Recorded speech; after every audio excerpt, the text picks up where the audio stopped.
Imagine a place where the forest seems to go on forever, and on maps, it's just labeled as empty. Now picture this. One knock on the door, and in a single afternoon, an entire family's 60-year story could be wiped away. Imagine this. A man steps down from a truck, holding papers that claim the land is his. He comes with an offer, or maybe a deadline. Inside, a family watches, cattle grazing, a hand-dug pond shimmering in the sun, fences they built wire by wire. They have all that. And something money can't buy, their memories. Welcome to the Paraguayan Chaco, a vast, drying green ocean, where new ranches and farms keep spreading almost like a rising tide.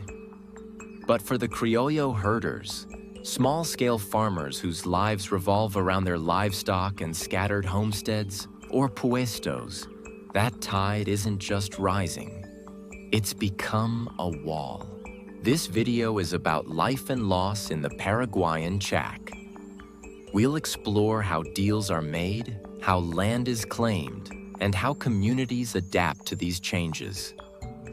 Along the way, we'll trace the history, map out how the system works, hear real-life stories from the people on the ground, and highlight the bigger tensions at play. And by the end, we'll see the ongoing challenges that are shaping the future of the Chaco. Long before frontier made us think of bulldozers and cleared land, Criollo families were moving along rivers. The Pilcomayo, the Bermejo, the Salado. They'd set up little settlements or puestos right by the water and let their cattle roam freely across the open land. It was open, flexible, mobile. A way of life perfectly in tune with droughts, distance, and the rhythms of the land. Over the 20th century, things started to change for the Criollos. Timber companies, railways, and seasonal work drew them further into the interior. Governments dug wells to make settlement easier. Missionaries brought in cattle. And later on, Mennonite colonies showed that large-scale ranching could actually thrive in the dry heart of the Chaco. Then things started moving fast. Investors weren't just local anymore. They came from Paraguay's east, from Brazil, Uruguay, Argentina, even Europe. With them came money, big plans, and changes. New sanitary standards, modern slaughterhouses, and beef profits that turned once wild scrubland into, well, spreadsheets. The push for land didn't stay on the rivers. It spread inward, bit by bit, claim by claim, shrinking the commons and changing the landscape forever. Up in the upper Pilcomayo, this new system isn't just about land. It's more like a whole strategy. People are grabbing huge properties, sometimes 5,000 to 15,000 hectares. They clear the land, put up fences, and block access. On paper, they're supposed to leave about a quarter of it as forest reserve. And for the existing settlements, the puestos, they don't just leave them. They carefully manage who stays and what happens there. You know, negotiation is rarely a level playing field. When families don't have formal land titles, they face all kinds of pressures. Sometimes they're pushed to just sell their claim. Other times, they might be offered a small slice of land, often tucked away inside someone else's forest reserve, where clearing it is illegal and getting a title is basically impossible. And if they try to fight it in court, well, that's only an option if you can somehow sell your herd just to pay a lawyer, who might end up switching sides anyway. Even when help is offered, like, we'll dig your well, we'll help with the land title, or we'll clear a little space for pasture, those promises often just disappear. And there's a reason for it. The idea is simple. Keep things quiet, keep control, and make sure supply chains run smoothly. For owners who aren't around, it's cheaper to manage peace than to deal with conflict. Hey, quick pause. If you're enjoying this deep dive into the political economy of agriculture and food systems, do me a favor and hit that like button. It lets the algorithm know you've got an attention span longer than a train. And honestly, it really motivates me to bring you even more stories. Thanks. So, here's the story. A leaves home to work out in the central Chaco, and it's not until the 1990s that he comes back to settle near his parents. But life has other plans. Investors start showing up, claims start piling up, and he ends up moving. Again and again. Eventually, he stakes out some public land, files for a title, and with a neighbor's help, actually wins one case. But then the drought hits, and the herd gets smaller and smaller. Money from working on a Brazilian ranch helps put food on the table, but the title process? It's still not finished. The money for the fees is tied up in the cattle he had to sell just to survive. Imagine this, 50 years on the same puesto. Then suddenly, a claim shows up, a lawyer gets involved, and threats start flying. The deal they end up with leaves them with about 500 hectares of floodplain, land that simply won't sustain the herd during a dry year. So they dig a deep well into the Urenda aquifer. That's a 5-figure expense just to access water that used to be a short walk away. If you evict me, I'll leave. But so will your sleep, N says, facing a group of armed men delivering threats. And just like that, they don't come back. It's a bold stand, a spark of defiance. But in a place where police, politics, and property all line up together, that kind of courage can be a very fragile shield. So here's the situation. O signs an agreement that basically folds his 300 hectares into a forest reserve owned by a ranch. On paper, it's all legal for the ranch owner, but for O, it's a different story. He can't clear the land to plant pasture. He can't even get a title. So he tries experimenting with irrigated crops instead. And here's the kicker. On the map, he's there. But when it comes to rights, he might as well not exist. After his siblings sold the family's claim, S took the payout and tried to start fresh further inland. But the new plot was tiny, and the cost of feed made it impossible to make ends meet. So he came back, bought 80 hectares, cleared a bit of land, and made extra income by trading goods from village to village.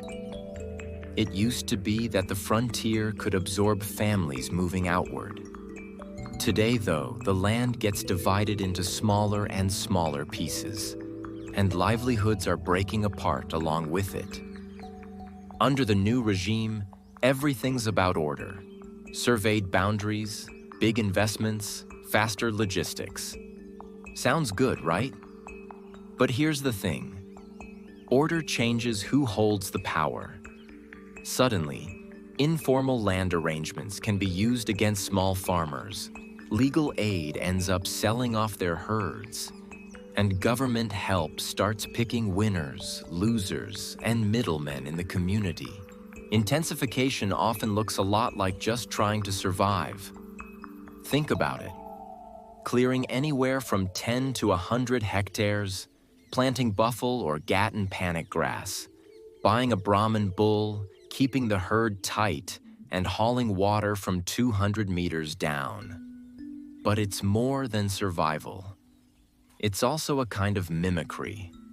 Smallholders end up copying the very system that's pushing them out, just to prove they're making use of the land, to hold onto their claim, and, most importantly, to keep their cattle alive. You know, when land gets smaller, people get creative. Suddenly, homes double as shops. Motorbikes get fixed in front yards. Some folks start trading across borders. There are beekeeping projects buzzing along, until pesticides from new irrigated fields drift in and threaten the hives. In the end, it's the frontier itself that decides which skills actually pay off.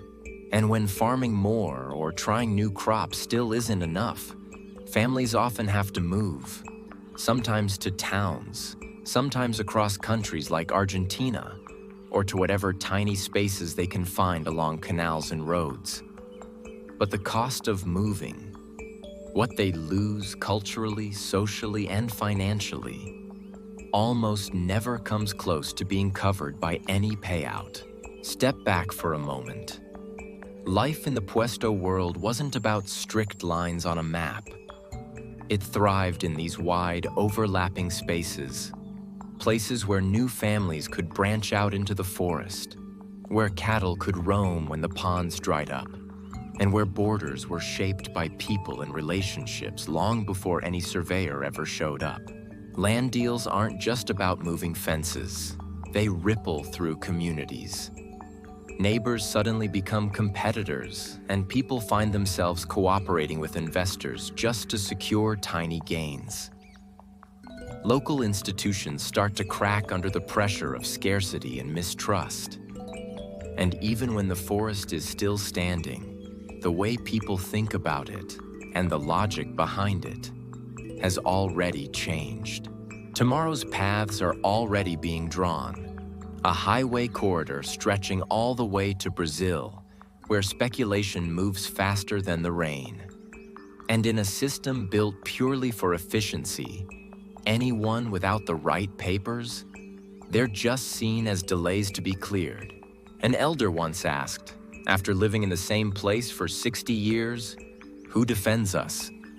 And if we're being honest today, the answer is not enough people with power are stepping up. But defense comes in many shapes. Sometimes it's urgent, like helping families finish the land titles they've been waiting for, or providing legal support that doesn't force them to sell their livestock. It's about stopping rules that push families off forests where they've lived for generations. Other times, defense is practical. It's small loans for things like digging deep wells, setting up irrigation, planting drought-resistant forage, or building proper beekeeping systems. It's about making sure families can take part fairly in the local economies that are slowly replacing the open range.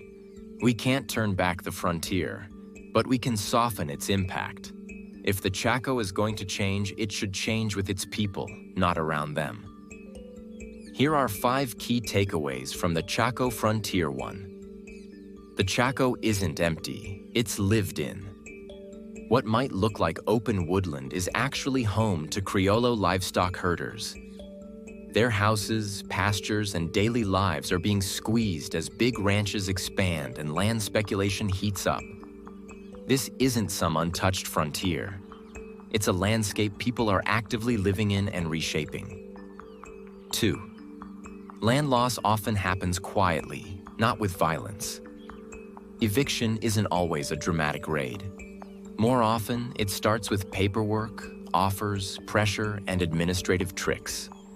Families without formal land titles or legal support get overwhelmed, and step by step, they lose control of their land. 3. Smallholders fight back in lots of ways, but it's never guaranteed. Criollo families try everything: registering titles, negotiating with newcomers, resisting, moving back after being pushed out, diversifying incomes, intensifying cattle systems, sometimes all in one generation. But even with all these strategies, repeated evictions are common. 4. Adapting can mean copying the system that's pushing them out. To survive drought and enclosure, families clear pastures, plant improved grasses, buy better cattle, and drill wells. These strategies help in the short term, but they also break up the traditional pastoral system and create little versions of commercial ranching. 5. The result? A huge shift in land and culture.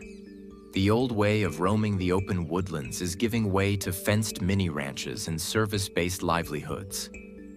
Families' ways of life, identities, and landscapes are all being remade at the same time. It's the end of an era and the start of something very different. You know, when you really look at the Chaco frontier, it reveals a simple but harsh truth. Land isn't taken all at once. It happens slowly, piece by piece, claim by claim, survey by survey, promise by promise. And with every new fence, a little bit of a world disappears. Homes that were built over generations, livelihoods shaped by drought and distance, cultures that grew up with the open range. And then there's the question that seems to echo across the Pilcomayo. Who defends us? There's no easy answer. But it's a question we have to ask. Because the frontier keeps moving and investors keep arriving. What's uncertain is whether the families who've lived here for decades will be part of the Chaco's future, or remembered only as part of its past. The Chaco is changing fast. And the real challenge now? Making sure the people who call it home don't disappear as quickly as its forests. To support us in bringing you more of the political economy of agrarian production, please subscribe to this channel